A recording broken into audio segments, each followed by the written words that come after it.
So this is just a quick tutorial on how to get your child logged in to Clever and Canvas from home.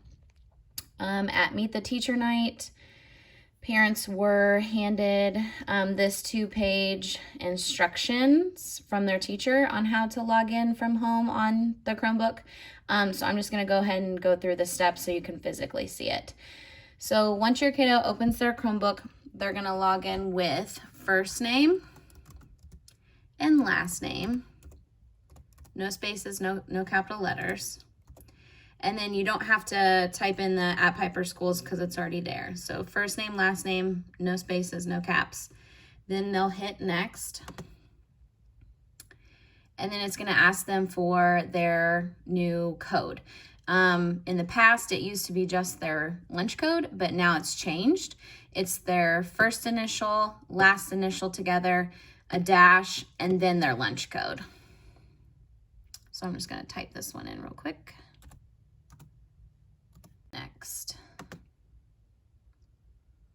Now, once they get logged in, it should go ahead and open up the home screen, probably the Google.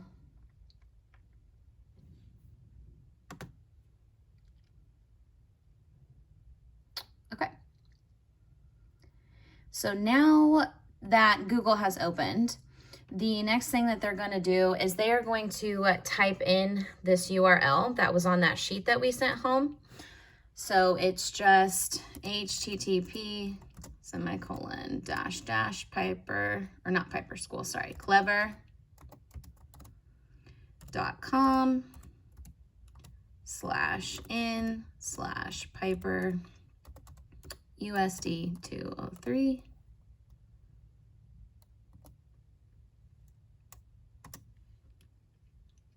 Okay, so that's gonna take them to our Piper Clever page where they get to log in. 3 through 5 is gonna click the login with Google since you guys have a Chromebook. And it should perfectly sync to your child's account. So after that, they shouldn't have to enter in any more username or password information. And then you can just X out if the Google Hangouts pops up. So this is their Clever page. It just has apps on it right now. The main one that we're looking for is right here called Canvas, because this is where they're going to access all of their learning materials for the day from their teacher and their specials. So we'll just click on Canvas. And then once Canvas loads, the first thing that's going to open up is your child's dashboard. As you can see on the dashboard, you've got different classes that your child is enrolled in.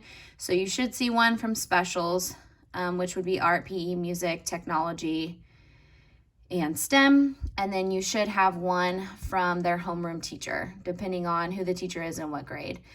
So then they can click on those different courses and have access to the learning material.